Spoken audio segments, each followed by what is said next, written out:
Está ao teu lado aí, estica os braços, mexe as pernas, balança um pouco, relaxa, fica legal. Esse momento da tarde é bom.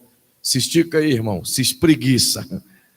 Mexe um pouquinho, dá uma andadinha, isso é bom, né? Daqui a pouco, afinal de contas, eu já fui ali embaixo, dei uma olhadinha no que as irmãs estão fazendo. Olha, vale a pena vocês se esticarem bastante, porque depois vocês tomam café gostoso, né? Glória a Deus por vossas vidas. Uma vez que você já se esticou e quiser se assentar, louva a Deus por tudo isso. Queridos, enquanto alguns irmãos retornam, hoje vai estar exposto ali, hoje e amanhã. Deus sempre tem nos ajudado com algumas pessoas. E o evangelista Lucas trabalha comigo, é secretário da AMA lá em Dourados e também me ajuda, sempre está comigo e tem me ajudado muitíssimo, tanto na execução dos materiais, quanto na exposição de livros e tudo mais. Eu não tenho DVDs, nem mensagens de vídeo ou áudio para vender, mas tenho mais de 200 mensagens, acho, à disposição dos irmãos gratuitamente na internet. Está tudo num portal, tanto no site amomissões.com, quanto também através do YouTube ou do Google. Basta clicar r100.tv, ou meu nome, irmão, vai baixar lá dezenas de mensagens das mais variadas, estudos, e que você pode não só ouvir, como compartilhar, como também, se quiser baixar, pregar. Nos deixa muito feliz quando alguém nos procura e diz: pastor, baixei tal mensagem, preguei, foi melhor do que o senhor. Eu fico muito feliz quando isso acontece, que não é muito difícil de acontecer. Então, eu fico honrado e é bom. Portanto, os irmãos têm liberdade, isso nos ajuda, inclusive, na divulgação daquilo que fazemos. Recentemente, nós tivemos o desprazer de... Chegamos a um dado momento, pastor, que não tem mais como você ficar sem a rede social, né? Aquilo que fazemos é utilizado muito através da internet. Estava conversando com o pastor há pouco, nós estaremos inaugurando até o fim do ano o que chamamos de Academia Inspire, um projeto que já tem 6 anos, mas que agora será através da internet para os 11 países que nós trabalhamos. Então, isso que ministro regularmente, liderança e reino, do qual é feito através de conferências como essa, de custo muito alto. Às vezes eu levo 3 anos para voltar em um país. São 11 nações que temos base, e eu preciso estar nessas 11 nações constantemente. Como o recurso é escasso, né? Uma viagem à Índia, por exemplo, você não consegue ir e voltar com menos de 10 mil reais. E para fazer uma escola bíblica lá, é no mínimo 50 mil reais, pagando as despesas de todos os obreiros. Então não é fácil você conseguir disponibilizar tudo isso várias vezes em um só lugar no ano. Mas através da internet nós estaremos fazendo isso com a Academia Inspire, em tradução simultânea, e a gente conseguindo, portanto, flexibilizar aos mais variados países, tanto hindi, telugu, tamacheque, inglês, francês, para que os irmãos possam ter o acesso às nossas plataformas de ensino. Eu louvo a Deus por isso. Por essa razão, a internet é um veículo extraordinário, ao mesmo tempo extraordinário para a divulgação, mas também para o que eu faço é um outro lado ruim. Recentemente, a Índia bloqueou a minha entrada, enviou uma carta para cá, informando que eu sou uma pessoa não bem-vinda ao país. Nós estamos lutando para derrubar isso via Itamaraty, justamente porque, através do visto, e faz essa pesquisa e montaram um dossiê através das imagens da internet, e foram lá na nossa base, a Polícia Federal Indiana em Bangalore, e viraram tudo de cabeça para baixo, procurando evidências da minha ligação com o pastor Peter, que não pode ser divulgado que ele é cristão. E isso, infelizmente, aconteceu, e por isso eu estou orando a Deus para que as portas da Índia se abram. Já se eu não puder ir, pastor Giovanni vai, né, pastor Giovanni? E eu estou lutando justamente para que o Senhor consiga E ele pode, do jeitinho dele, entrar nesses países. Já são 8 países que eu estou bloqueado. Eu espero que Deus não permita que continue, senão daqui a pouco não posso mais sair do Brasil. Não. Por isso que a internet é importante. Ela vai chegar aonde nós não podemos pessoalmente chegar. Por isso, se você quiser divulgar, divulgue de maneira abundante e assista. E não esquece de clicar lá, como que fala? É um like que você assim autoriza os nossos materiais aí a outras pessoas que você tem amizade. Bem, comigo, depois de vocês ouvirem essa explanação, essa ministração do pastor Danilo, certamente irão praticar essas coisas importantíssimas para as vossas vidas. E quero continuar esse pensamento a partir da prática de 1 Crônicas, capítulo 11, o texto revolucionador na minha vida. E eu vou ler apenas o verso 1, para lembrá-los do que lemos ontem à noite. 1 Crônicas, capítulo 11, verso 1, diz assim: todo Israel se ajuntou a Davi em Hebrom e disse: somos teus ossos e tua carne. Amém. Se possível, puder fechar os seus olhinhos por um minutinho, por favor, paizinho. Eu realmente te louvo por essa tarde abençoada, pelo teu povo ter sido ministrado nesse momento com teu filhinho, pastor Danilo, pela tua graça na vida do pastor Giovanni e toda a sua equipe que nos oferece esse momento de entendimento da tua palavra. E agora, Senhor, confere-me a mim o privilégio de falar um pouco ao teu povo. Então, enquanto eu estiver a falar, que o teu Espírito nos ensine, pois só tu podes nos fazer aprender as santas palavras. Assim eu lhe peço, em o nome de Jesus. Amém.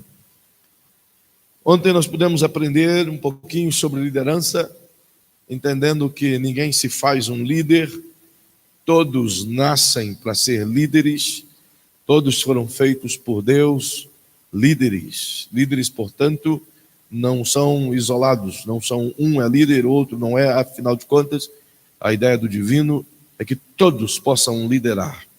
Justamente porque aprendemos que liderar é servir, e servir é liderar. Você exerce a sua liderança através de uma área da sua vida. Aquilo que Deus potencializou, você vai maximizá-lo através do desenvolvimento, através da aplicação, e é dentro dessa perspectiva que nos tornamos líderes por excelência. A ideia de todos nós deveria ser buscar a excelência. A minha vida tem sido uma constância de desafios e desafiar-se a si mesmo diariamente. Deus tem me colocado em 9 áreas de atuação diferentes. E eu preciso me desdobrar nessas 9 áreas para conseguir desenvolver algumas coisas. E há pouco tempo atrás eu estava aflito, justamente porque sou um cara um tanto que perspicaz em resultados. Eu procuro me autoavaliar constantemente. A equipe que trabalha comigo presta relatórios mês a mês de tudo aquilo que faz. E final do ano eu pego todos os relatórios e faço uma análise da produtividade de cada um, da minha produtividade, vejo quanto a igreja cresceu, quanto ela diminuiu, que área cresceu, que área que não cresceu. Eu trabalho bem analítico, mas isso me possibilita ver se o meu ministério tem sido relevante ou não, se eu estou desenvolvendo aquilo que Deus me deu ou não, se estou sendo agradável ao Senhor ou não.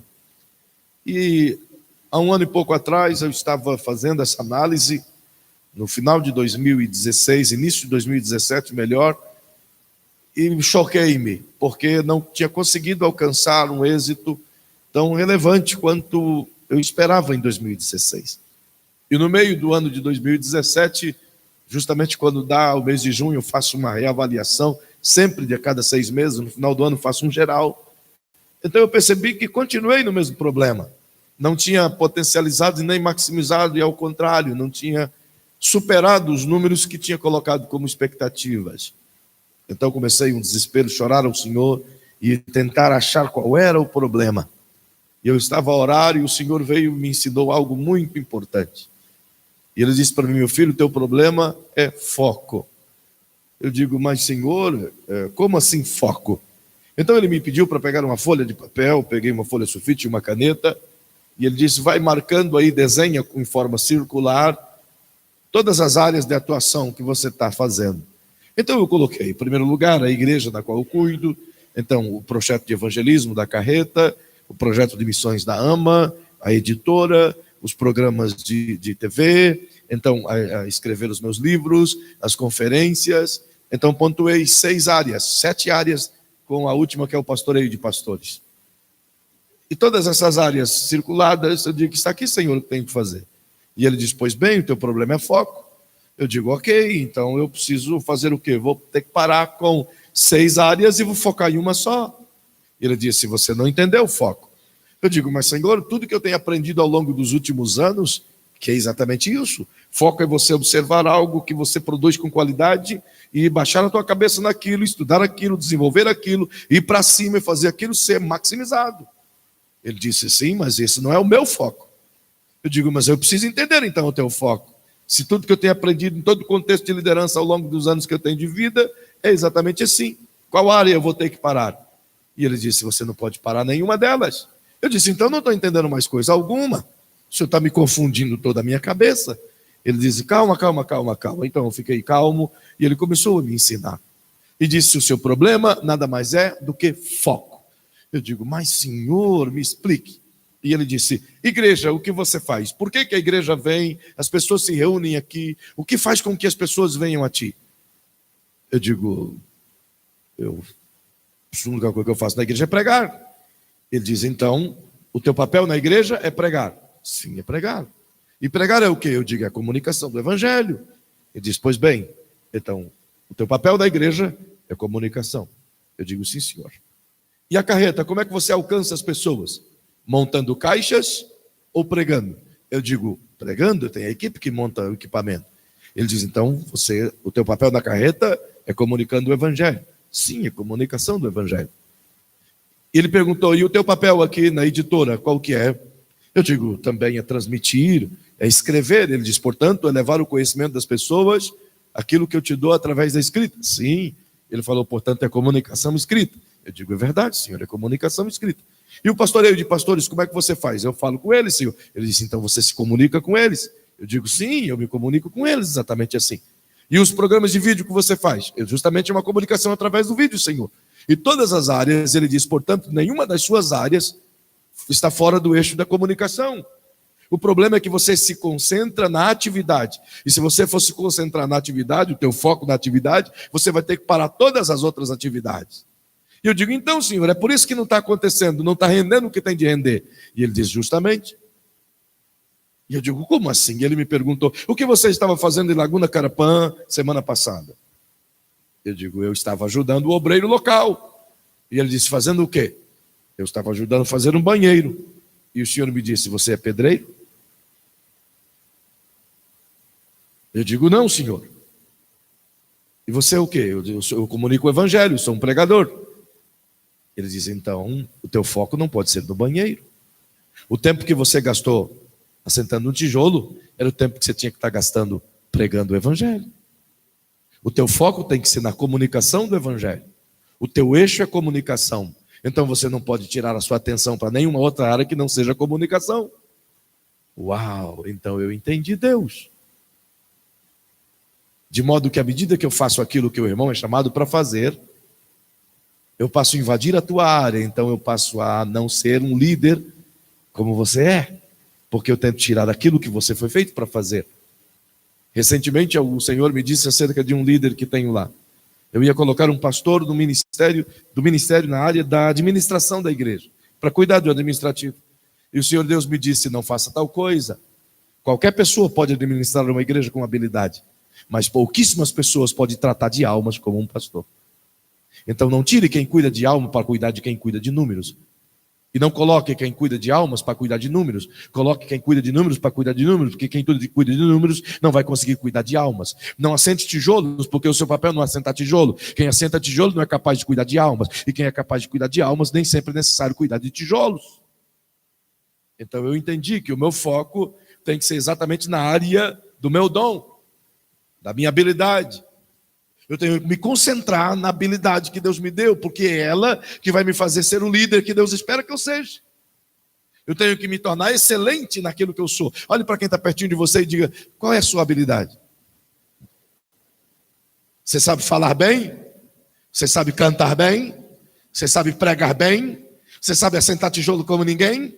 Você sabe ensinar como ninguém? Você sabe tirar uma fotografia como ninguém? Você sabe varrer um terreiro como ninguém? Você sabe fazer as coisas melhores que ninguém em uma área da vida? Então é nessa área que você tem que focar. O teu dom está aí. O teu sucesso está aí. O teu serviço está aí. E é nessa área que Deus quer usar-nos. É naquilo que Ele nos potencializou. E perceba que a partir disso a gente compreende, portanto, o que é ser um líder. Líder é liderar na área da sua habilidade. E a partir do momento que eu compreendo isso diante do Eterno, eu passo a entender que eu nasci para servir o meu próximo.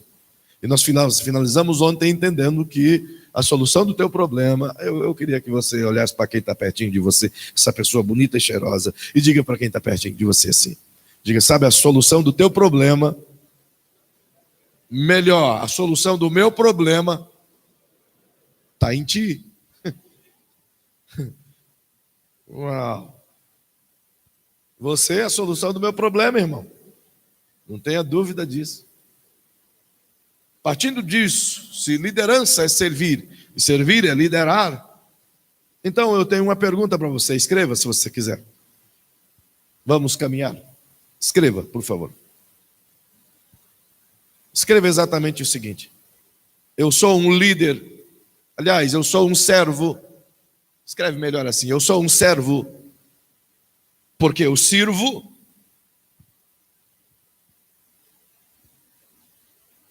Ou eu sirvo porque sou um servo?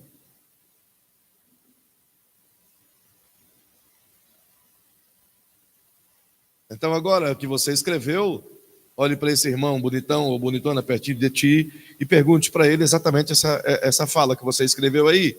Pergunte para ele: escuta, você é um servo porque você serve? Ou você serve porque és um servo? Como você escreveu? Pergunte aí para a pessoa que está pertinho de você. Tente entender isso.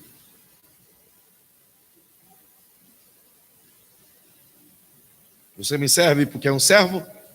Ou você é um servo porque me serve?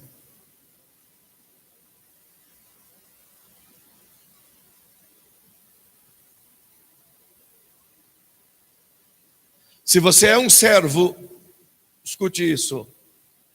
Se você é servo porque você serve o seu irmão, então tudo que você vai fazer, você faz por interesse. Se você é um servo porque serve alguém, você só está servindo alguém porque esse alguém vai te servir de alguma forma. Então a tua servidão é por interesse. A maioria das pessoas que servem na igreja, elas não servem porque são servos. Elas são servos porque simplesmente servem. Perceba que quando fazemos as coisas por interesse, determina em que nível de liderança nós estamos. Nós não devemos servir as pessoas pela razão de aguardar dela o retorno daquilo que fizemos. E geralmente gostamos de demonstrar a nossa servidão por pessoas que são capazes de reconhecer aquilo que fazemos. Mas o verdadeiro sentido de liderança é quando você está disposto a servir alguém que jamais tem capacidade ou condições de reconhecer aquilo que você está fazendo por ela. É justamente por conta disso que a liderança de Jesus é questionada por muitos. Porque ele veio liderar e servir pessoas das quais seriam incapazes e eram incapazes de reconhecer tal serviço. Portanto, coloque a mão no ombro do irmão que está pertinho de você, esse abençoado, e diga: sabe por que eu sirvo? Porque eu sou um servo. Onde você estiver, você deve estar servindo. Se você é um servo, você não vai esperar que ninguém te mande fazer alguma coisa, você vai servir. Se você é um servo, você vai perceber alguma coisa fora do lugar e você não precisa de um cargo para fazer tal coisa em ação. Se você é um servo, você não precisa chamar alguém para poder catar um papel de bala que está no chão, porque você é um servo, você está servindo. Se você é um servo, o tempo todo você está procurando alguma coisa para resolver o problema de alguém. Porque o teu prazer não está no reconhecimento dos outros, mas está na satisfação daquele que você serve. Esse deve ser o nosso produto final. Perceba, portanto, que é dentro dessa perspectiva de que compreendemos o que somos uma liderança, que servimos, precisamos entender, segundo Deus, como Ele nos constrói enquanto que líderes. E esta tarde e à noite eu quero vos levar num segundo nível, ou no segundo princípio do que a gente aprende na vida de Davi, da construção de liderança. E se você quiser escrever, esse segundo princípio está também aqui centrado nesse primeiro versículo. Quem se lembra do primeiro princípio de liderança que aprendemos ontem? Vamos recitar.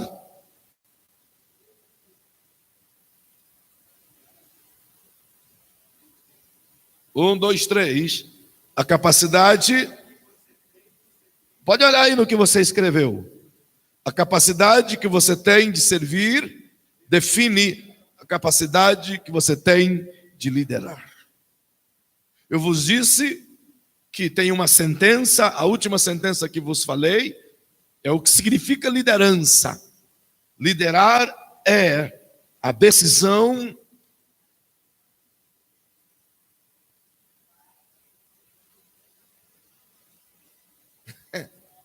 Vamos juntinhos? Juntinhos. Liderar é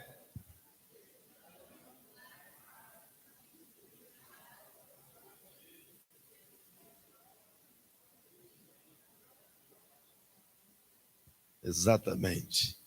Liderança é a decisão de tomar uma atitude motivada por um desejo de servir ao próximo como veio natural de seu propósito. Portanto, chacoalhe a pessoa que está pertinho de você e diga: eu sou um líder, porque eu te sirvo. Eu te sirvo como meu ofício de liderança. Vocês são os líderes de Deus para isso.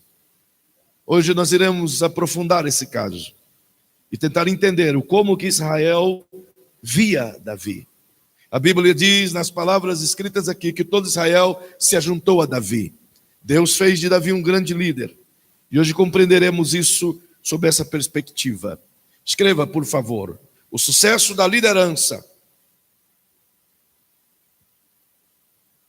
O sucesso da liderança reside na disposição de construirmos relacionamentos saudáveis. Vou repetir. O sucesso da liderança reside na disposição de construirmos relacionamentos saudáveis. Existem dois tipos de liderança, queridos. A liderança sobre o homem e a liderança para o homem. Ontem vos dei uma pincelada sobre isso. A liderança sobre o homem é o conceito de liderar do qual temos hoje, do que é um e os seguidores, um à frente e os que o seguem. Esse é o conceito de liderança que temos hoje, é uma liderança segundo o homem, mas a liderança segundo Deus é para o homem. Nós somos líderes para servir ao próximo e não sobre o próximo. A minha e a tua liderança tem um objetivo: a felicidade do próximo. Perceba que tudo que Deus faz pensando no próximo. Se você observar a visão de relacionamento com o divino, você tem que buscar esse princípio a partir do que Deus estabelece em Êxodo capítulo 19 e do versículo 6 em diante. Da proposta que ele diz a Israel, do que ele quer. E em seguida do capítulo 20, dos versículos 1 ao 14, onde ele estabelece o padrão de relacionamento segundo Deus, de um conceito de liderança. E Deus estabelece um padrão de relacionamento dentro desse conceito assim: 10 mandamentos. Você tem os 4 primeiros mandamentos. Dos 10 do que Deus chama de decálogo, os 4 primeiros trata de um relacionamento na vertical. Tudo dos 4 primeiros mandamentos, dos 10, está relacionado com Deus. E os 6 outros mandamentos dos 10 estão relacionados ao homem, na horizontal. Portanto, existe uma seta indicadora para cima, com 4 níveis de relacionamento para com Deus, mas tem 6 níveis abaixo, na horizontal, em relacionamento para com o próximo. Portanto, os 2 eixos de relacionais de Deus em liderança estabelece com ele um vínculo e mantém esse vínculo relacionando com o teu próximo. Tudo que Deus faz, ele faz pensando no próximo. Ele não faz nada que não seja pensando no próximo. E ele espera que a igreja tenha o mesmo perfil. Tudo que ela for fazer deve estar pensando no seu próximo, nunca em si mesmo. Nunca em si mesmo. Nunca em si mesmo. Se temos essa visão de liderança segundo Deus para o próximo, temos que compreender como ele nos constrói, como ele constrói essa ideia. Eu acho lindo como Deus assim desejou fazer. E observando a vida de Davi, eu percebi coisas incríveis que eu preciso te explicar. Como Deus se utiliza de mecanismos humanos para construir um líder. E a vida de Davi é uma construção contínua, uma extraordinária escola vista na vida desse cara. Para isso eu quero te convidar a ler a Bíblia comigo e viajarmos um pouco na história desse extraordinário homem. Como Deus trabalhou isto. 1 Samuel, no capítulo 16, o verso 1, vamos entender a faculdade de liderança de Davi, que Deus usa para formar esse valente. São 3 estágios da educação de liderança que Deus se utiliza na formação de um líder. Esses 3 estágios estão focados na vida de quase todos aqueles que foram expoentes ao longo de toda a Bíblia no quesito liderança de Deus. Vamos entender como Deus faz isto. Verso 1. Disse o Senhor a Samuel: até quando terás pena de Saul, havendo eu rejeitado, para que não reine sobre Israel? Enche o teu vaso de azeite e vem. Enviar-te-ei a Jessé, o belemita. Dentre os seus filhos tenho me provido de um rei. Amém.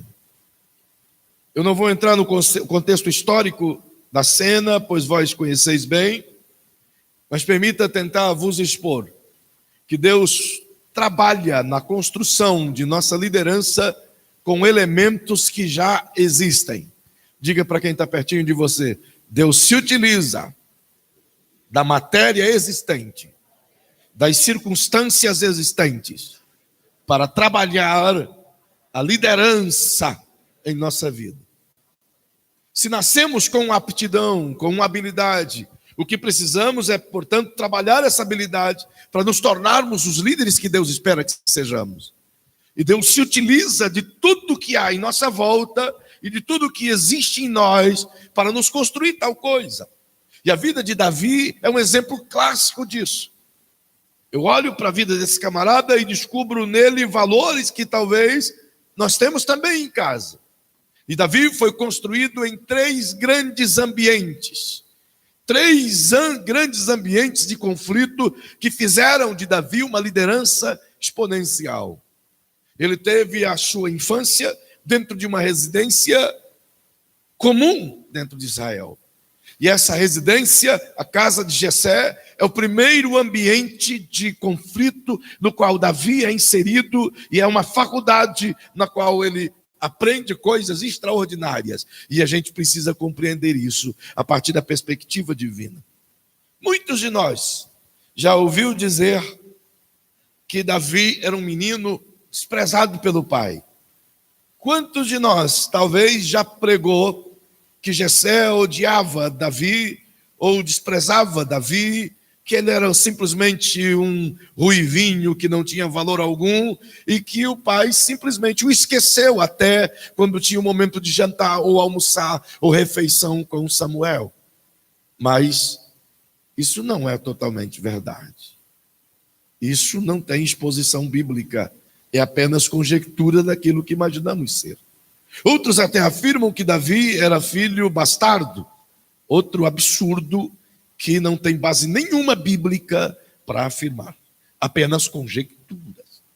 Perceba, olhando a história desse camarada a partir do lar em que ele vive, sob a perspectiva divina. Vamos tentar entender essa cena. Vocês todos sabem que Israel estava agora sobre o governo de Saul. E Saul, obviamente, é rejeitado por Deus. Esta cena que acontece aqui não é no 2º ano do reinado de Saul. Embora Saul tenha reinado 40 anos e 38 distante da vontade divina e 2 apenas debaixo da tolerância divina, mas esse menino não fora chamado por Deus para ser ungido no 2º ano de Saul. Absurdamente não. A Bíblia diz que Saul errou do 2º ano para frente e Deus foi tolerante com ele pelo menos 10 anos depois. Depois de 10 anos de tolerância é que vem Deus e diz: para mim chega, até quando você vai ter dó desse cara? Deus já havia dito para Samuel, eu encerrei o negócio com ele, mas o Samuel continuou insistindo. E não poucas vezes a gente faz os mesmos erros de Samuel.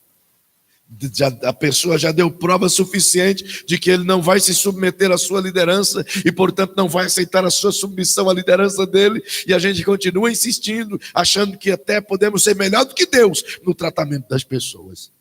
Diga para quem está ao seu lado: existem Judas que nunca serão discípulos.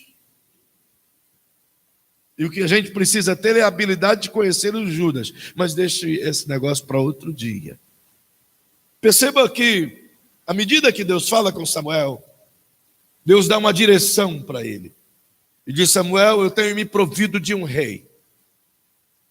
E para que você conheça esse rei, eu quero que tu pegue o teu vaso, encha de azeite, e tu vai à casa do homem que eu vou lhe endereçar.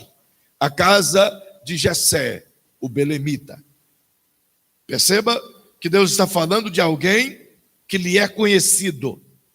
Está falando de alguém que lhe dá respaldo. Está falando de alguém que tem pedigree diante do Eterno. E deixe-me falar um pouco sobre Jessé. A construção de um líder, segundo Deus, passa pelo estágio de um pai, de um mestre, de um pastor, de um professor, de alguém, de uma mãe que tenha esses calibres de Jessé. E eu vou elencar a você pelo menos 3 coisas da vida de Jessé. A primeira coisa que você vai encontrar em larga escala na vida de Jessé é um caráter ilibado. Você não vai ver margem alguma bíblica que manche o caráter de Jessé.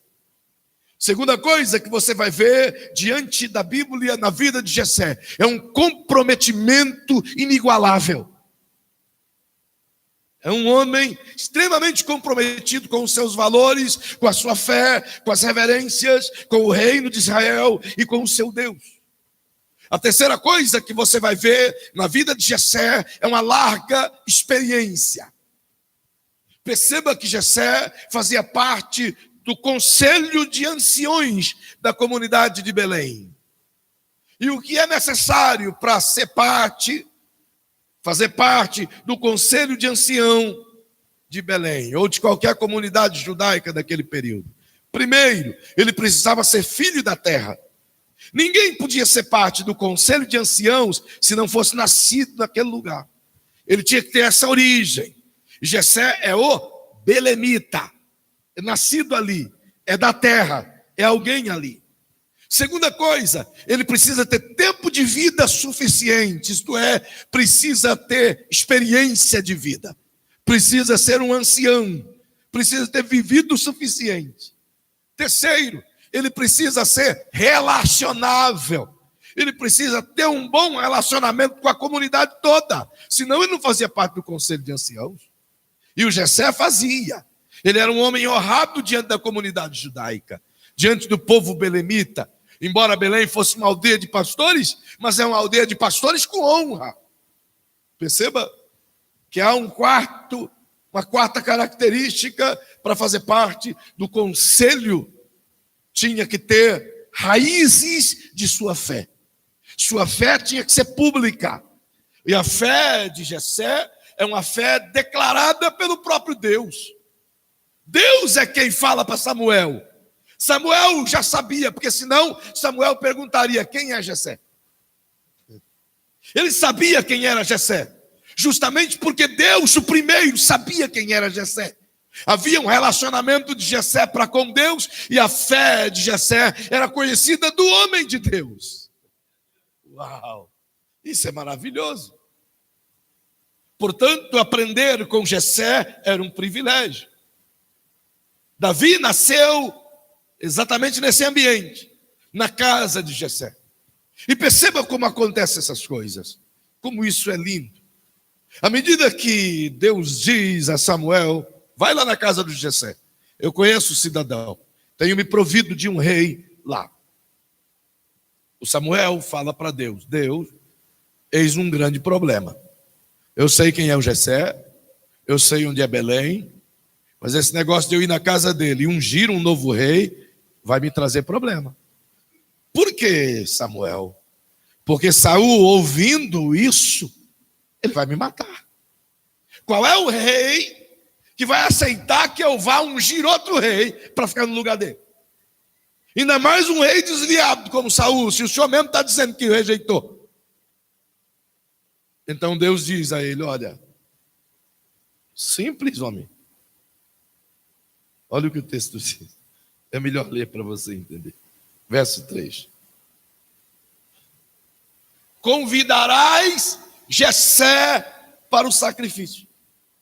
Deus está dizendo, o cara já sacrifica para mim há bastante tempo. Você sabe que ele tem uma vida de relacional comigo.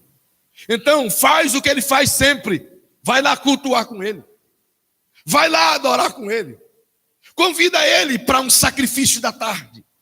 Então o Saul não vai poder te dizer nada. Se ele perguntar onde é que vai, ô Samuel, você diga para ele, eu vou à casa de Jessé o belemita e vou sacrificar com ele. O Jessé estava habituado com isso. Não havia problema nenhum Samuel chegar lá e dizer, Jessé, vem para o sacrifício comigo. Por quê? Porque o Jessé estava habituado com essa cena. Já fazia isso constantemente. Ele mantinha uma fé viva para com Deus. Então perceba, crescer na casa de Jessé é crescer num ambiente em que se ensina caráter. E você pode dizer uma coisa, irmão. Se tem uma coisa que o Davi aprendeu, foi caráter. Talvez você diga, mas pastor, ele errou. Ele começou a mulher do Urias, ele pecou com ela, ele cometeu um assassinato, é verdade, é verdade, é verdade. Mas ter caráter não significa que você é santo. Ter caráter é ter coragem de admitir que errou e querer a mudança em cima daquilo que errou. A gente acha que ser uma pessoa de caráter é uma pessoa que não erra. Ter caráter também erra. Mas agora, mau caráter é o que erra e diz, eu não errei não.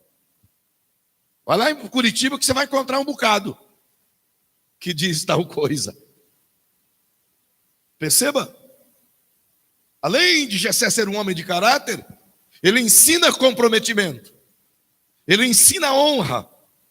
Ele ensina fidelidade. Mas a coisa que ele mais ensina é relacionamento.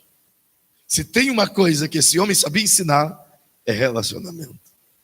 O primeiro ambiente que Davi é formado é o ambiente de conflito da sua casa. Afinal de contas, ele tem 7 outros irmãos e mais 2 outras irmãs. São em 10, portanto, nessa casa humilde. Agora, quem aqui tem mais irmãos? Nós somos em 6 lá em casa. O lugar para ter conflito é uma casa com muitos irmãos. Quem aqui tem mais irmão? É ou não é verdade o que eu estou dizendo? Irmão, é um toma lá da cá, é um puxa-cabelo, é um tapão na orelha, é beliscão para todo lado. É o tempo todo os pais dizendo, calma, peraí, para com isso, que rolo é esse? É ou não é verdade? Não tem ambiente melhor para você aprender relacionamento do que o ambiente de sua própria casa. E Deus trabalha isso de uma maneira tão eficaz, tão perfeita, tão honrosa. Ele utiliza cada pessoa de nossa casa para nos tratar e nos ensinar relacionamento. Por quê? Porque não existe liderança de um homem só. Líderes só são líderes enquanto que se dispõem a servir pessoas. Portanto, liderança é sempre focado em alguém. Liderança é relacional. E o ambiente da casa de Jessé era um ambiente perfeito para isso. Perceba o que ele faz. À medida que Samuel vai à casa de Jessé, diz a Bíblia, ele chega no versículo 4 a Belém. E as pessoas que lhe vêm encontrar são justamente os anciãos. Por quê? A figura de Samuel era a figura da representação direta de Deus. E ele, portanto, vem no aspecto de autoridade divina ali. E geralmente quando o profeta vinha a um determinado lugar, ou era para trazer uma sentença, ou era para convidar para uma sentença. É por isso que os anciãos, a primeira coisa que chegam, e a Bíblia diz que eles chegaram diante de Samuel tremendo.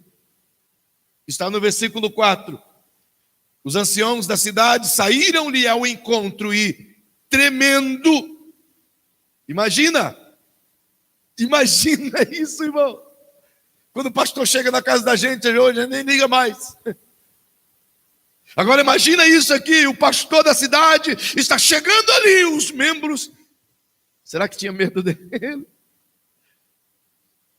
Eu me converti há 24 anos e nesse tempo, irmão, quando o pastor visitava a casa da gente, a primeira coisa que acontecia era as galinhas bater asa.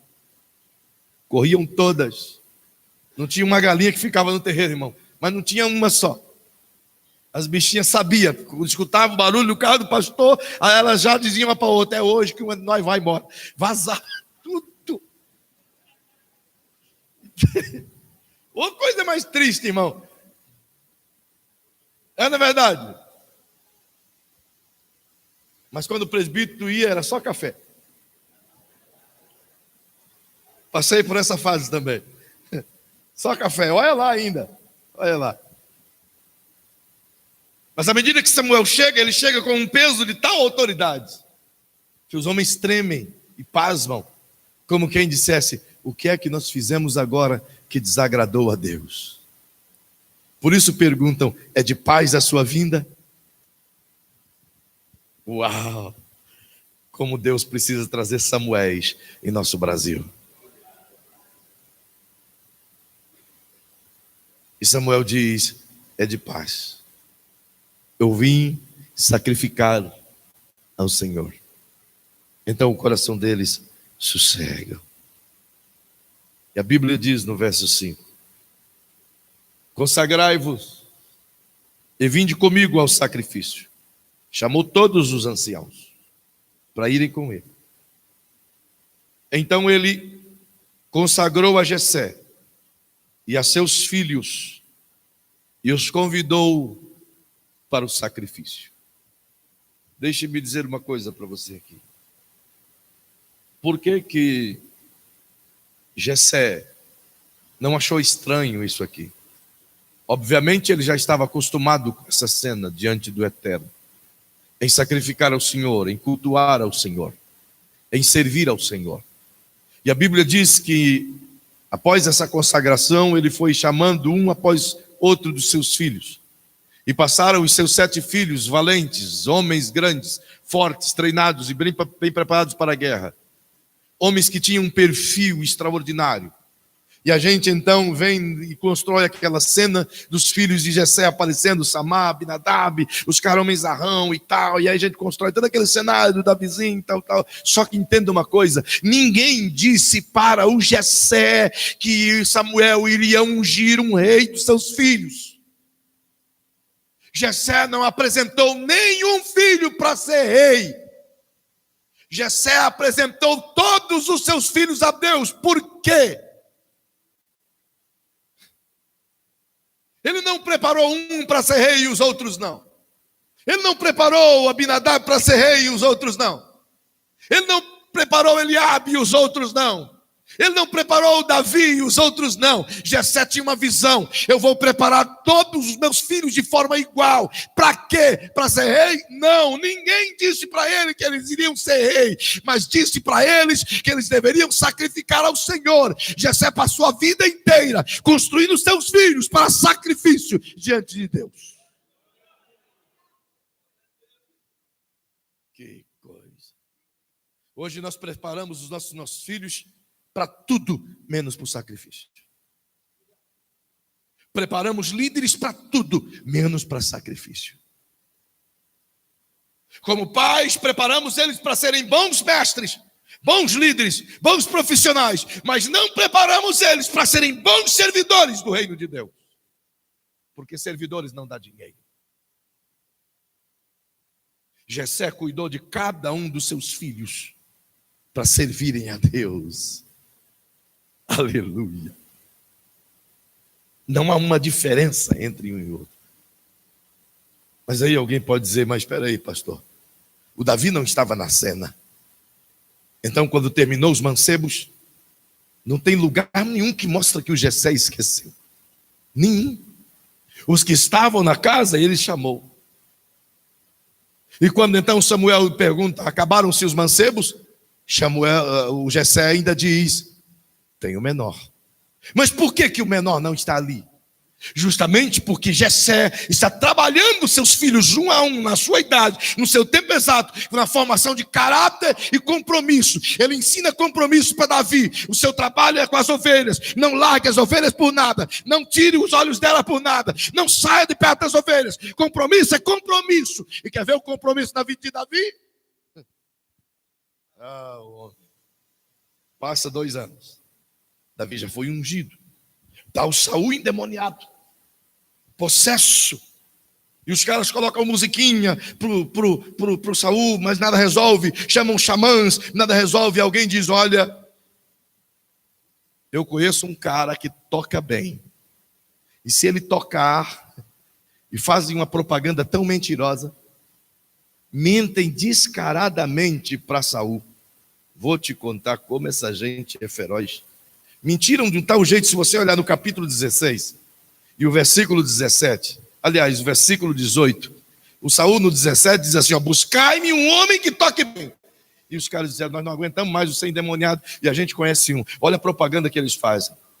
Respondeu um dos moços, vi um filho de Jessé, o belemita, que sabe tocar bem. Até aqui, ok, está certo.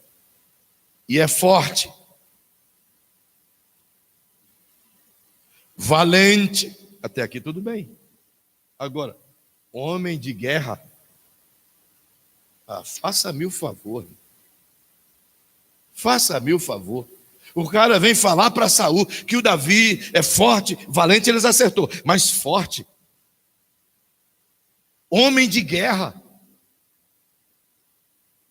Sisudo em palavras e de boa aparência. Mas agora eles acertou. E o Senhor é com ele. Queridos. Aí o Samuel, aliás, o Saul, estraga esse piá. E trouxeram o garoto. Ele toca a sua harpa e adora a Deus. E o demônio vai embora. Não porque Davi tocou, mas porque a sua canção chegou a Deus. E aonde chegou a Deus, a presença de Deus invadiu aquele lugar. E a presença de Deus naquele lugar, os demônios disseram, aqui não dá para ficar, porque Deus chegou aqui. Mas aí você vê a cena. Se você observar um pouquinho, o verso 19, diz assim, Saul enviou os mensageiros a Jessé, dizendo, envia-me Davi, teu filho, o que está com as ovelhas. Ele já havia sido ungido rei. Ele já sabia que ele ia ser rei de Israel. Mas o coração dele estava comprometido com o que o pai dele mandou fazer. Cuida das ovelhas. E ele disse, esse é meu ofício. E enquanto meu pai não me mandar sair de cuidar das ovelhas, eu vou continuar cuidando das ovelhas de meu pai. Como Jessé ensinou esse garoto, comprometimento e caráter. O caráter é tão importante. Eu me lembro de uma passagem, eu era um jovem presbítero, bem mais jovem do que sou hoje, bem mais, assim, 20 anos. E eu trabalhava com um pastor chamado Augusto Herculano da Silva. Eu amava esse pastor Giovanni. Ele era baixinho, mais baixo que eu, tinha uma barriga bem infinitamente maior do que a minha, grandão, e ele não conseguia dobrar, então eu cortava as unhas do pé dele e tal, e às vezes quando viajávamos eu calçava a meinha dele, justamente porque ele não conseguia dobrar. Eu amava aquele velhinho, mas ele me ensinou tantas coisas. Um dia nós estávamos em uma convenção em Foz do Iguaçu, e quando terminou a convenção, eu não podia entrar nas plenárias, era presbítero. Então eu passava o tempo todo ali andando pelas lojas, pelas barracas, Era pobre, pobre, pobre, pobre de marré, marré, marré. Então eu não tinha dinheiro nem para sequer um sorvetinho. Então eu ficava só namorando os livros, aquelas coisas ali. E eu amei um livro que tinha na livraria da CPAD, que se chamava Catacumbas de Roma. Um livro extraordinário. Você tem esse livro? E eu amei esse livro, eu queria comprar, mas eu não tinha grana. Se eu não me engano, era tipo uns R$ 10, mais ou menos. E quando terminou a convenção, o pastor falou para mim: filho, antes de nós ir embora, pega o meu talão de cheque, vai lá na livraria da CPAD e compra uma bandeja de ceia. Eu me lembro como hoje, custava R$ 55 a bandeja de ceia. E eu digo: ok, pastor.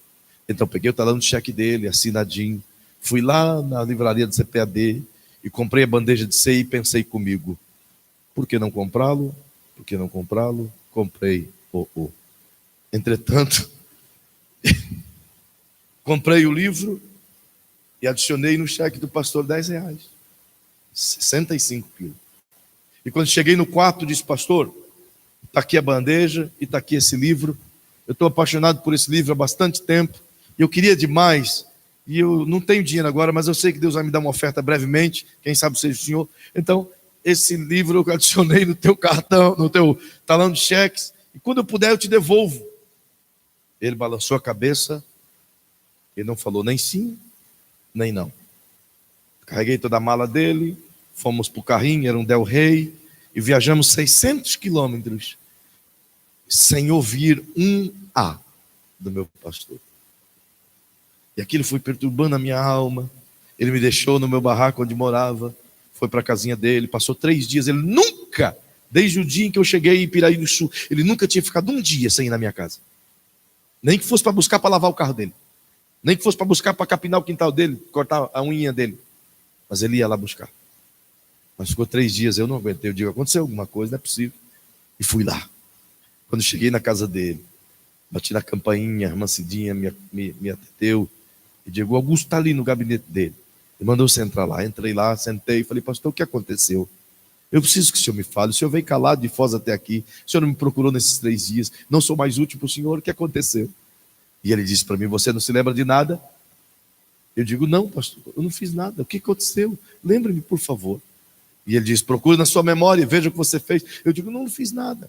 Eu não me lembro, pastor, não fiz coisa alguma, me fale, por favor. E ele disse: você não serve para ser obreiro.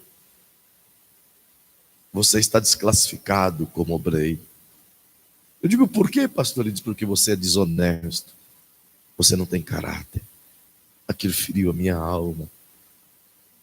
E ele disse: você traiu a minha confiança. Você quebrou o vínculo de confiança. Eu disse: mas como eu fiz isso, pastor? Quando eu fiz isso? E ele não falava. E foi me martirizando, martirizando. Ele disse: quando eu mandei você comprar a bandeja de ceia, e eu te dei meu talão de cheques, e você chegou e falou para mim que comprou um livro, o talão de cheques era meu. Eu mandei você comprar a bandeja de ceia. Você não tinha o direito de usar o que é meu para comprar o que é teu. Se você tivesse voltado aqui e tivesse dito: pastor, eu posso comprar um livro e colocar no teu cheque, quando eu puder eu te devolvo. Ele me disse: eu te daria o livro com todo o amor do meu coração, mas você usou o que é meu sem minha autorização. Quem me garante que você vai ser fiel com o dinheiro de Deus quando você começar a administrar os dízimos da igreja? A minha alma despedaçou. E eu chorei amargamente. E me ajoelhei aos pés dele e pedi perdão. Mas como aquela lição me ensinou, irmão. Caráter não se negocia. Caráter se vê nas pequenas coisas. Caráter se vê nas coisas inocentes. Talvez alguém diga: mas você não roubou, você falou para ele. Mas eu mexi naquilo que eu não tinha autoridade para mexer. Quando ele estava para falecer, ele me deu um conselho.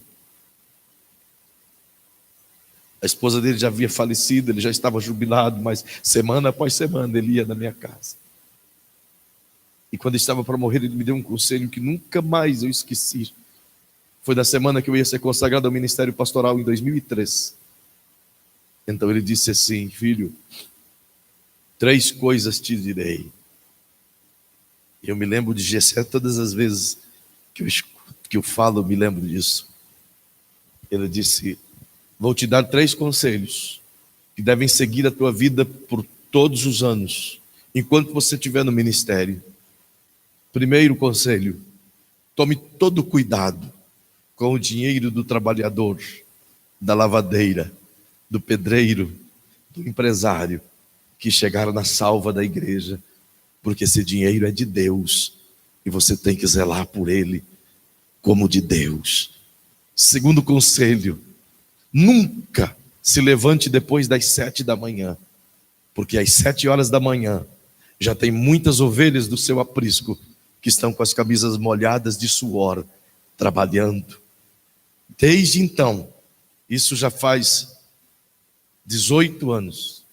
E olha, eu nunca, desde então, 15 anos aliás, nunca, desde esse dia, não importa se seja domingo, feriado ou se eu estou de férias, aliás, eu nunca tirei férias, desde quando seja isso, nunca me levantei depois das 6 da manhã, nunca, porque eu fico pensando nos irmãos que estão trabalhando com a camisa molhada de suor.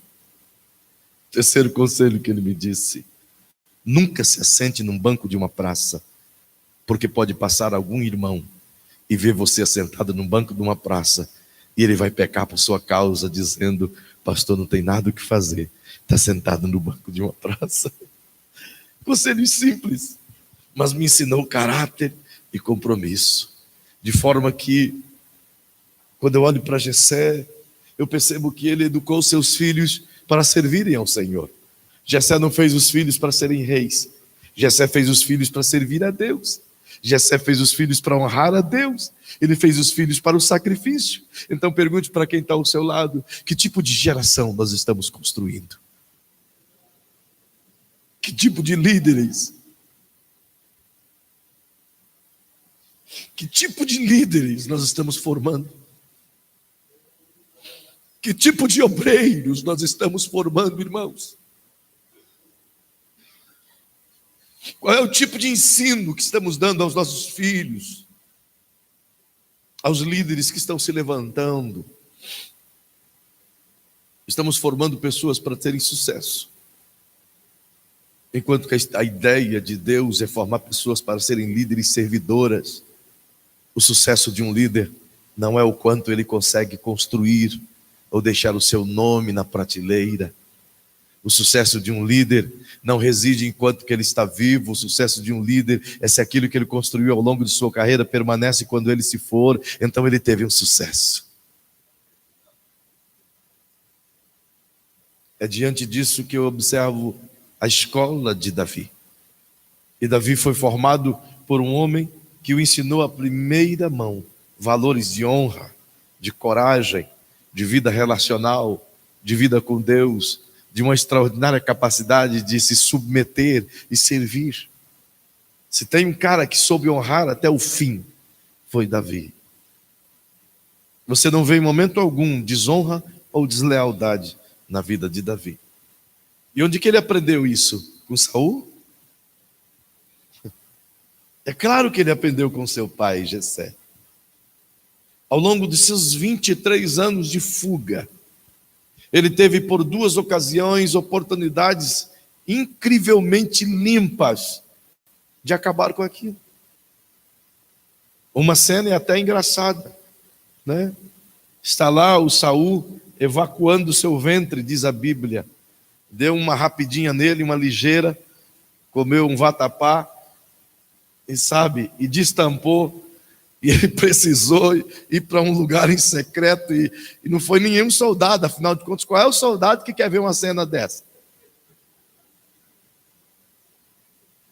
Pode ir, rei, fica à vontade, nós estamos aqui de longe, só vigiando, viu? Vai lá, Deus que te guarde. Vai e passa. Agora o Davi é um cabra macho, irmão, que está lá o Saul acocado.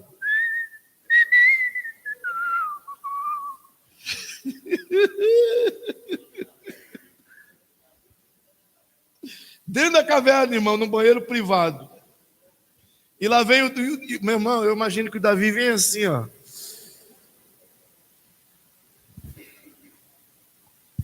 E corta um pedaço do manto de Saul, sem que o Saul visse. Mas também o Saul estava concentrado, irmão. Sabe aquele momento de inspiração? Vem cada mensagem nessa hora.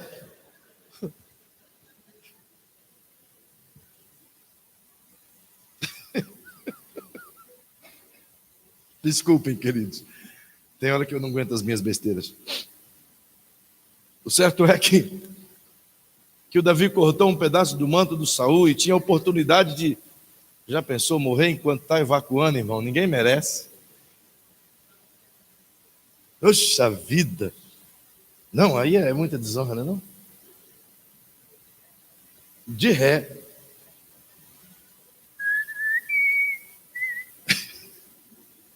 E está lá o Davi só assuntando. Vou ter que aguentar isso. Meu Deus, me aguarde. Mas fazer o que? Estou aqui, escondido. Mas ele poderia ter acabado com a guerra ali. Mas ele disse, é meu senhor, é meu superior. Outra vez estava o Saul desprotegido. Então, um dos valentes de Davi disse, dá-nos a ordem. E acabamos com ele, o senhor não precisa fazer nada. Nós vamos matá-lo, é justo que ele seja morto agora. Ele quer te matar, Davi. Davi disse, eu? Longe de mim tocar no ungido do Senhor. Deus que trate com ele. Que honra, queridos. Que lealdade. Sabe, o cara foi ungido rei, casou com a Mical, que era doidinha igual o pai. Ali foi uma coisa horrorosa, irmão. Pensa numa tragédia. O Davi não casou por amor, casou por interesse. E geralmente o casamento assim não dá certo. Afinal de contas, quando ele chega diante do Saul, e o Saul está lá dentro da barraca dele tomando um chimarrão, e escutando os berros do Golias, e o Davi chega e diz, escuta, o que está pegando? E o Saul diz, esse cara está afrontando Israel aí, mas fazer o quê? Uma hora ou outra ele vai atacar, eu estou aproveitando aqui. E o Davi disse, mas nós não podemos deixar esse incircunciso ficar afrontando o exército do Deus vivo. E Saul disse, vou fazer o quê? Tu quer que eu faça o quê? O Davi disse, eu resolvo o problema. Sabe por que ele foi falar com o Saul? Porque momentos antes ele conversou com os moços, os soldados, e perguntou, escuta, o que ganha quem derrubar esse gigante aí? E o soldado diz, olha rapaz, o negócio é bom. Primeiro, a casa de quem matar o gigante Golias nunca mais vai pagar imposto pro resto da vida. Segundo, vai casar com a filha do rei. O Davi disse, é hoje. Só se for agora. E foi lá falar com Saul. Ele casou com Mical, não porque ele se apaixonou por ela. Primeiro ela era linda, mas era filha de Saul. E pensa numa Saulzinha. As ações de Mical é de Saul, irmão. Mulher invejosa, ciumenta, bienta. Sabe? Uma mulherzinha xarope. Tanto que não teve filho a vida inteira. E Deus diz, não vai ter tão xarope que tu é, porque se nascer um filho de ti, Deus me livre. O próprio Deus diz isso.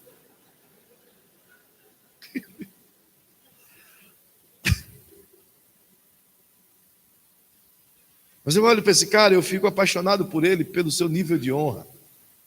E o seu nível de relacionamento, então?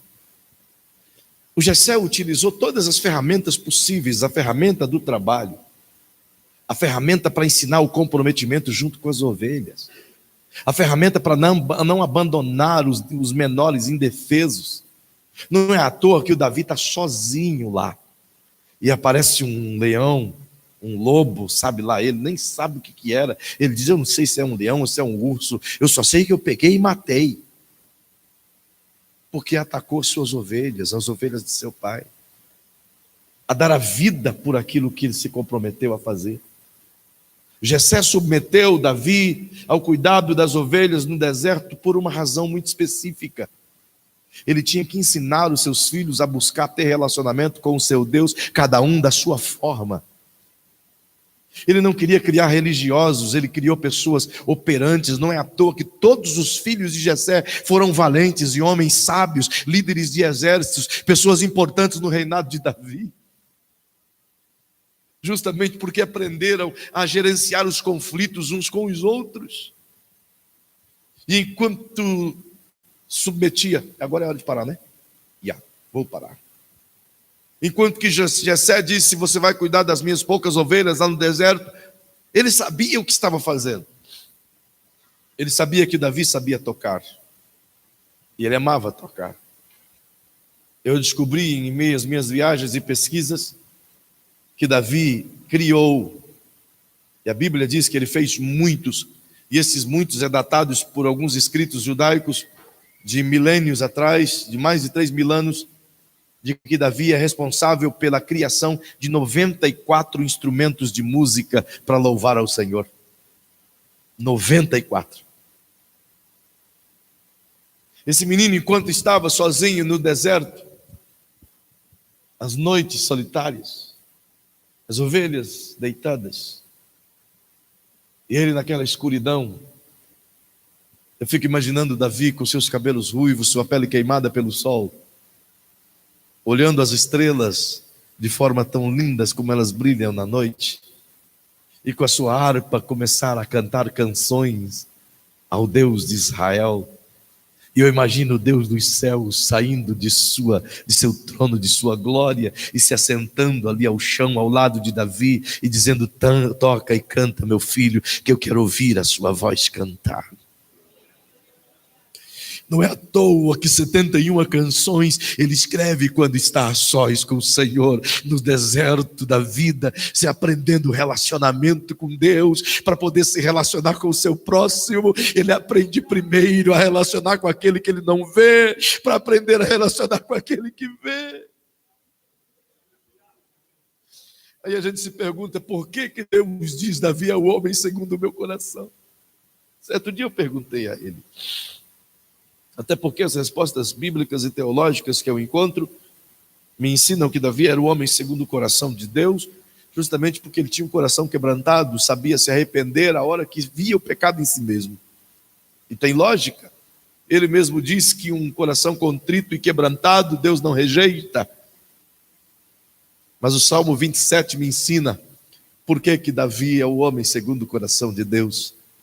Escreva ou diga para quem está ao seu lado primeiro, diga: Davi sabia antecipar os desejos de Deus.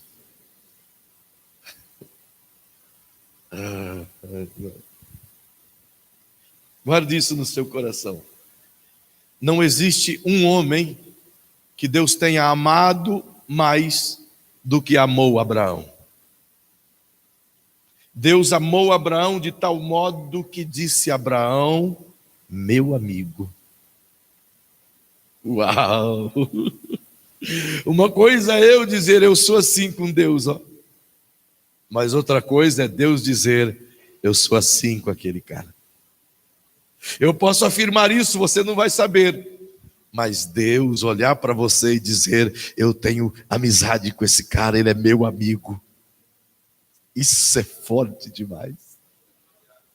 Tão amigo, que um dia Abraão disse assim: eu vou dar um presente para o meu amigo.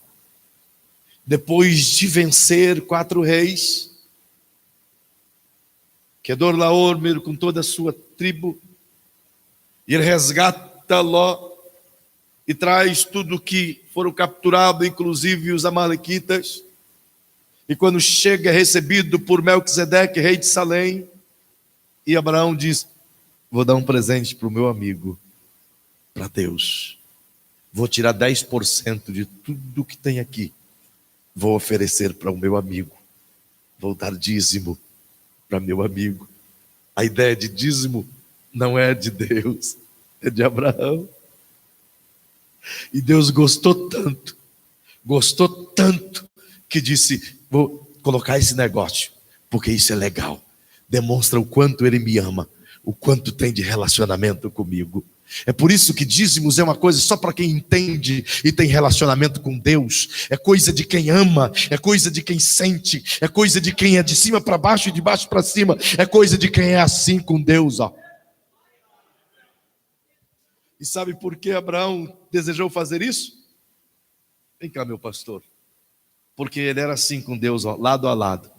Ele andava tanto com Deus que ele sabia o que Deus gostava. Amigo é assim, anda tanto um com o outro que sabe os gostos do amigo. Então ele disse, eu vou dar alguma coisa que meu amigo vai gostar. Abraão era tão amigo que Deus o amava muitíssimo. Mas você não vai encontrar na Bíblia em lugar algum alguém que amou tanto a Deus quanto Davi. Deus amou Abraão como ninguém. Mas Davi amou a Deus como ninguém. E se tem uma coisa que Deus ama, é ser amado. Davi sabia antecipar os desejos de Deus. Escritos rabínicos apontam-nos que quando Davi decidiu, e eu vou finalizar aqui essa parte, quando Davi decidiu estreitar o relacionamento que ele tinha com o divino, do qual aprendeu nas areias quentes do deserto, enquanto cuidava das ovelhas de seu pai. Perceba que assim que ele torna-se rei em Israel como um todo, a primeira coisa que Davi quis fazer é trazer Deus para dentro de seu governo. E disse, eu preciso trazer a arca de Deus para cá. E descobriu aonde a arca de Deus estava. Ela estava em Kiriat Jearim, na casa de Abinadab. E você quer saber? Ela já fazia pelo menos 62 anos que estava ali. A Bíblia diz ali nas palavras de que ela estava em Kiriat Jearim por mais ou menos 20 anos. Mas se você fazer a somatória em 1 Samuel 7, dos anos de que ela foi tomada pelos filisteus e colocada em Kiriat Jearim, até os dias em que Davi assumiu, dá 62 anos. 62 anos. E Davi disse, eu quero trazer essa arca. E você conhece a história, ele buscou saber como é que os filisteus trouxeram a arca até Kiriat. Então mandou fazer um carro novo e bois novos, e mandou buscar a arca, e foi lá na casa de Abinadab buscar a arca da aliança, e colocaram no carro, e você sabe, ela vem vindo, a roda passou em uma pedra, o boi tropeçou, e a arca caiu. O Uzá foi tentar protegê-la, e a arca saiu o poder de Deus dela, e matou o Uzá fulminado pela glória. O Davi ficou tão transtornado que disse, eu não quero nem saber dessa arca, meu Deus do céu, o que aconteceu? Guarda ela em qualquer lugar. E colocaram ela na casa de Obed-edom. Em 3 meses que a arca estava na casa de Obed-edom, terra de Obed-edom, que era deserta, começou a florescer, e tudo aquilo que não era vivo passou a viver. Animais que não davam cria passaram a dar crias. Tudo que ele plantou começou a produzir grandemente. Então chegaram a Davi e disseram, a terra de Obed-edom está milagrosa, ele está poderoso, porque tudo começou a produzir. O Davi pensou, é Deus que eu deixei lá, é a arca da aliança que está lá. Quer saber? Eu quero trazer Deus para perto de mim. Como vamos fazer isso? Espera aí, vamos buscar o livro da lei, vamos entender como Deus quer que carrega. Então trouxeram o livro da lei, e ele procurou olhar, e leu tudo aquilo, e disse que os levitas é quem trazem a arca da aliança. Então ele chamou os levitas e disse, consagrai-vos, mas não apenas os levitas, eu quero que vocês tragam todos os músicos. Quantos Davi? Uns 10? Não, ele diz, traga 40 mil músicos, e vamos buscar a arca da aliança, com 40 mil músicos. Mas Davi, é muito louco essa história, é 25 quilômetros daqui lá, e ele diz, não importa quantos quilômetros sejam, vamos buscar a arca da aliança do jeito de Deus. E então olha o que Davi faz. Relacionamento. Davi chega na casa de Obed e diz, eu quero a arca de Deus. Obed diz, pode pegar, é toda do Senhor. Os levitas tomaram a arca, colocaram sobre os seus ombros. Quando saíram da porta da tenda de Obed-edom para Jerusalém, dava a distância de 25 quilômetros, e Davi deu a ordem, coloque os trombeteiros em fila, e os cantadores em fila, 40 mil pessoas louvando ao Senhor, 20 mil à frente, 20 mil atrás. Quando a arca parar, todos eles param e louvam ao Senhor unisonamente, e Asaf e Jedutum toquem e cantem, ministrem a Deus, e eu vou cantar junto com eles. Então colocaram a arca sobre os ombros dos levitas, e eles contavam 6 passos com a arca, 6 passos com a arca, e paravam, colocavam a arca no chão, e o altar na frente da arca, vinha o sumo sacerdote, matava um carneiro e um novilho, candeeiro, e a orquestra cantava, e eles louvaram ao Senhor. Terminava aquilo, mais 6 passos, e louvavam, mais 6 passos, e louvavam. Sabe quanto tempo ele levou para levar a arca? Em 25 quilômetros da casa de Obed, de Jerusalém, 7 meses e 20 dias aproximados. Foram mortos mais de 1.400 animais em sacrifício a Deus ao longo de uma caminhada de 7 meses. 7 meses.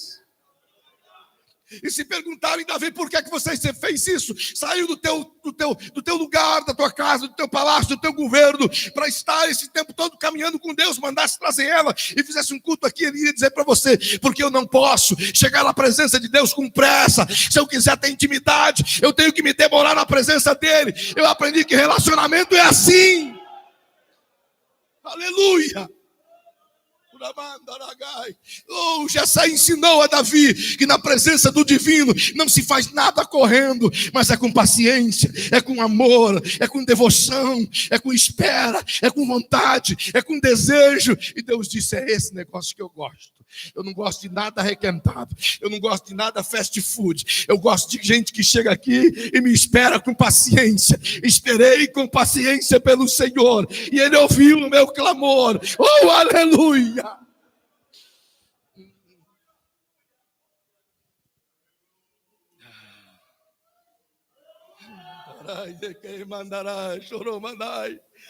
Líderes segundo o coração de Deus, sabe a vontade de Deus. E Deus estava feliz, porque a arca estava chegando em Jerusalém. Oh, como Deus espera isso outra vez. Como Deus quer uma liderança que se demore na presença dEle, que queira estar com Ele, que ame andar com Ele, que queira liderar com Ele, que queira sentir a orientação dEle, andar com Ele o tempo inteiro. Quando chegam na porta de Jerusalém, o Davi disse, agora vamos subir. Onde vamos colocar a arca, rei Davi? E Davi disse, a orquestra vai tocando, e aonde eu for, a arca vai. Que lugar vai estar? Vamos colocá-la no Monte Sião, próximo à minha casa. Por que, Davi? Porque eu mandei fazer uma tenda para ela. Uma tenda de 15 por 10, de pele de cabras, tecida com cordas de pelo de camelo, que vão aguentar de 20 a 30 anos montada. E o que tem lá dentro, Davi? Tem um chão de ouro? Não. Só tem alguns tapetes. E vai ter lá uma menorá, que eu mesmo mandei fazer.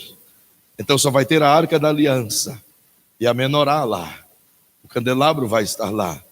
E do alpendre da minha casa, da janela do meu quarto, eu vou estar olhando de frente e ver a arca de frente.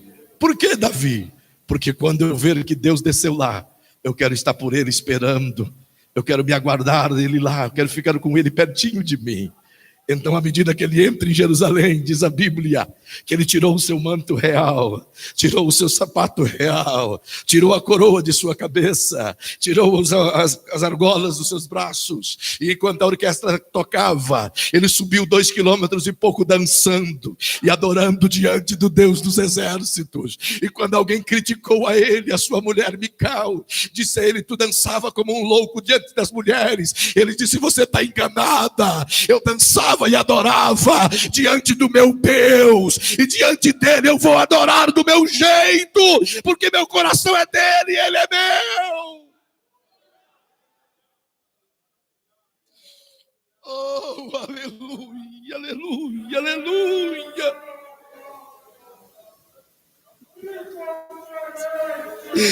Rabandaraga, xarabandaraia.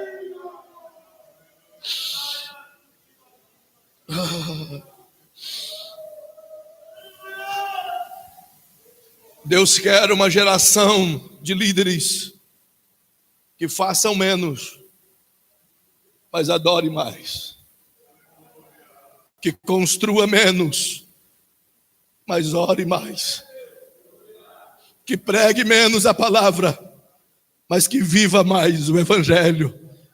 Ele espera uma geração de relacionamento. Ele espera uma liderança que o entende, que o conheça, que sinta o que ele sente, que esteja disposto a se demorar em sua presença.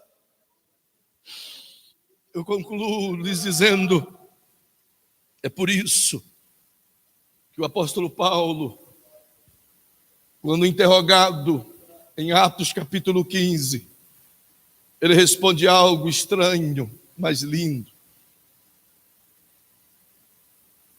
Deus diz, porque eu voltarei e reedificarei e tornarei a levantar a tenda de Davi, que está caída. Por que Deus prefere a tenda ao invés do templo?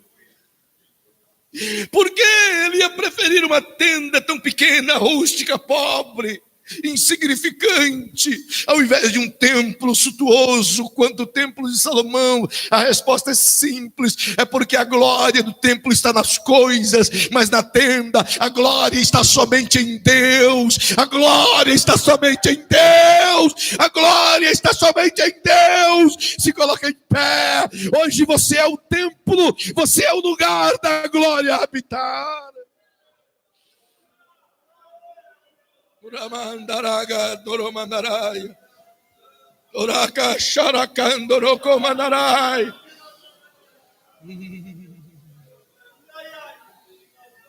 Uramandaraga doromandashalakai chonorobeia. Eu sinto pelo Espírito de Deus, se alguém quiser aceitar o convite de vir ao altar, restabelecer uma ligação, um ponte de ligação com o divino, para o seu relacionamento com ele ser edificado outra vez, voltar a ter a mesma comunhão, o mesmo poder, a mesma graça, sai do teu lugar agora e venha aqui diante desse altar, venha se derramar diante daquele que vive, daquele que vive, daquele que vive, daquele que vive.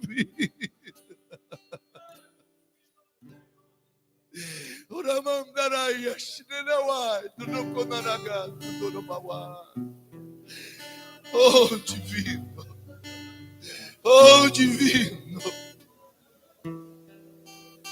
restabelece outra vez, Senhor. Recebe-nos de volta outra vez, Senhor. Nós queremos o sacrifício, Senhor. Nós queremos o relacionamento contigo, Senhor. Nós queremos o teu altar. Venha, venha, venha, venha. Se derrama diante dele, se derrama. Oh, eu vou deixar você orar. Eu vou deixar você falar com ele agora. Só você e ele. Só você e ele. Chore agora, ore agora. Oh, aleluia.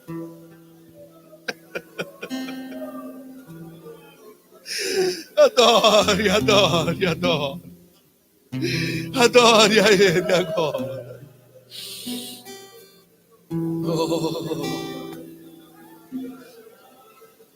Oh, Espírito Santo. Uramandaraya, choracalaramanda, nagatoromandaraya. Perdoa-nos, Senhor. Perdoa-nos, Senhor. Perdoa-nos, Senhor. Perdoa-nos, Senhor, por perder essa aliança. Perdoa-nos, Senhor, por deixar a glória ir embora. Perdoa-nos, Senhor, por não carregar a arca direito. Perdoa-nos, Senhor, por fazermos tantas coisas e deixarmos a tua presença. Oh, Senhor, a tua igreja te adora. A tua igreja ora a ti, Senhor. A tua igreja clama por ti agora. Volta com a tua glória em nossas vidas. Volta com a tua glória sobre esses valentes. Volta com a tua glória outra vez. Oh, aleluia, aleluia, aleluia. Ai, Espírito Santo. Tu és fiel, Senhor. Eu sei que tu és fiel. Oh, Espírito. Tu és fiel, Senhor. Eu sei que tu és fiel. E ainda que sinta a presença de Deus essa tarde. Sinta o fogo de Deus queimando outra vez no teu altar. Sinta a glória do divino queimando outra vez no teu altar. Sinta a presença de Deus outra vez queimando, descendo.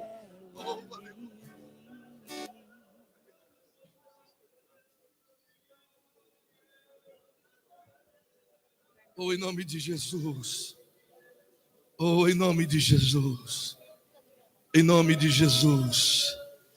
Em nome de Jesus. Diga para ele o quanto você o Jesus, ama. Cante. És meu amigo. Aleluia. Tire esse minuto para adorá-lo. E a tua vontade. Eu vou pedir ao pastor para adorar com vocês essa canção. Doce Espírito, meu alimento. Oh, aleluia. Oh, aleluia. Se coloque de pé adorando. Sem ti não há valor em mim. Sou como um vaso de barro, pronto a ser quebrado, para ser o que queres de mim. Aleluia. A tua presença é tudo que eu preciso. Você pode levantar as tuas mãos e dizer: a tua presença Uraiai tu que manturidi que mandeleva sai. é o meu maior valor.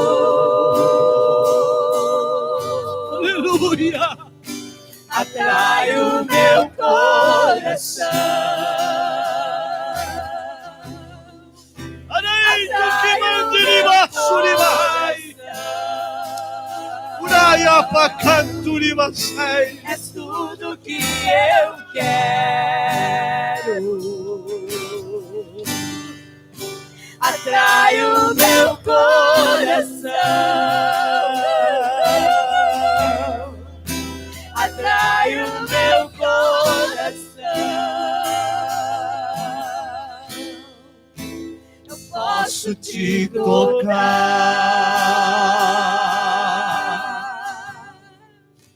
Tu és minha vida. Você pode orar essa canção? Jesus, és meu amigo. Ele é o teu amigo. Você pode chamá-lo de amigo. A tua vontade, doce Espírito, meu alimento. Sem ti, Senhor, Sem ti não há valor em mim. Sou como um vaso de barro, pronto a ser quebrado, para ser o que queres de mim. A tua presença, Senhor, a tua presença é tudo que eu preciso. A tua presença é o meu maior valor. A tua presença Aleluia. É o meu maior valor. Atrai, Senhor, atrai o meu coração. Diga pra ele, diga. Atrai o meu coração. Aleluia, é tudo que eu quero. É tudo que eu quero. Oh, queira ele mais do que tudo. atrai o meu coração. Oh, faça como Davi, eu quero a tua presença. Atrai o meu Eu quero a tua presença. Eu quero a tua presença. Levante a mão e diga: eu posso te tocar. Aleluia, aleluia, aleluia. Aleluia, aleluia, aleluia. Abrace teu irmão e diga para ele: vamos mais, queremos mais, precisamos mais da presença de Deus. Precisamos mais da presença de Deus. Queira mais a presença de Deus. Busque mais a presença de Deus. Liderança. Aleluia. Uma liderança que queira mais Deus do que tudo. Mais do que qualquer outra coisa. Pode ficar em pé, querido. Nós vamos ao nosso intervalo. Aleluia. Glória a Deus. Depois retornaremos. Nós vamos ao nosso intervalo. A presença de Deus está aqui. Nós estamos... É uma escola bíblica de obreiros para a gente ouvir, aprender. Mas, irmão, escola bíblica de obreiros não é menos espiritual do que qualquer outra reunião. Pelo contrário, reunião em que a palavra de Deus é trabalhada, ela é mais espiritual do que qualquer outra. Aleluia. Glória a Jesus. Isso é uma escola bíblica de obreiro verdadeira, onde há lágrimas, onde há o Espírito Santo nos ensina e nos confronta. E nos confronta para mudanças. Amém? Aleluia. Isso é uma escola bíblica que gerará mudanças em nossas vidas. Glória a Deus. Nós vamos ao café. Tem um café gostoso, ali as irmãs prepararam, tem um sanduíche, tem cuca. Ora, daremos meia hora, né? 30 minutos. Eu creio que até 15 para as 7 aí, são 6h15. Vamos usar 30 minutos de intervalo para os irmãos comerem, ok? Depois retornaremos aqui. Pode deixar sua bolsa aqui se quiser. Não tem problema não, viu? Não tem perigo não. Pode deixar sua bolsa aí. Depois retornaremos para cá, para o segundo período da noite. À noite, queridos, pastor Emerson estará ministrando, viu? Nós não vamos muito longe não, fique tranquilo, tá? Não vamos muito longe não. Ele estará ministrando mais um horário à noite. E amanhã pela manhã continua. Aleluia. Glória a Deus. Aleluia. Retornaremos com o pastor Emerson logo em seguida.